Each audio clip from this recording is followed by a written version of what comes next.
na siya ang nakarelasyon mo. At sa kanya ka pumunta kagabi.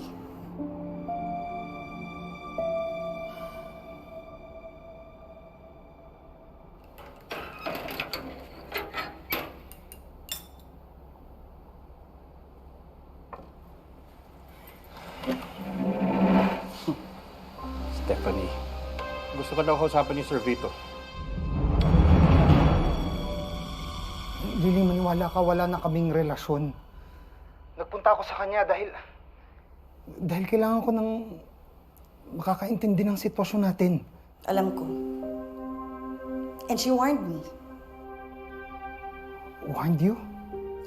Sinabihan niya ako na tumakas na tayo hanggat may pagkakataon pa.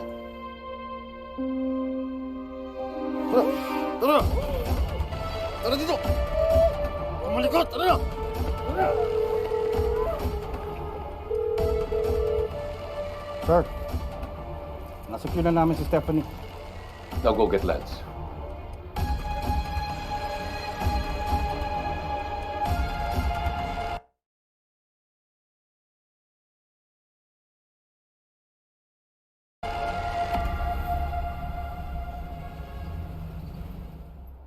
Sir, ang sinasabi mo ba na hindi mo alam ang tungkol dun sa illegal shipment ng mga baril? Hindi ko sabing hindi ko alam. Ang sinabi ko, wala akong bagong impormasyon maibibigay sa inyo. Ang problema ko kasi, sir, ang nakasulat dito sa police report, hindi nyo alam dumaan pala sa inyo ang kargamento. Naturalmente, hindi ko alam. Hindi nga sa akin dumaing dokumento eh. Kaya kung alam ko lang, hindi napigilan ko. Hindi daw dumaan sa kanya dokumento. Ang ibig sabihin ba nito, yung mga shipment na dumadaan dito, hindi nyo chinecheck? Nandiyan na sa police report, lahat ng aking statement na ibigay, di ba? Police report. So, daw. Pero, kayo na lang magsabi, sir. Para patas, ha? Total, alam na alam yung ginagawa nyo. Sabot siguro siya na magbasa, no? Baka sabihin mo naman, hindi kami patas, eh.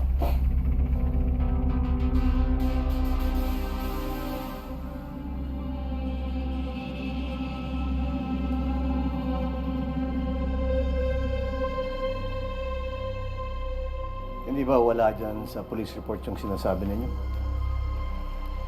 Saka pala, sir, sa mga nangyaring to, hindi nyo ba nakausap yung mga opisyal ng shipping company tungkol dun sa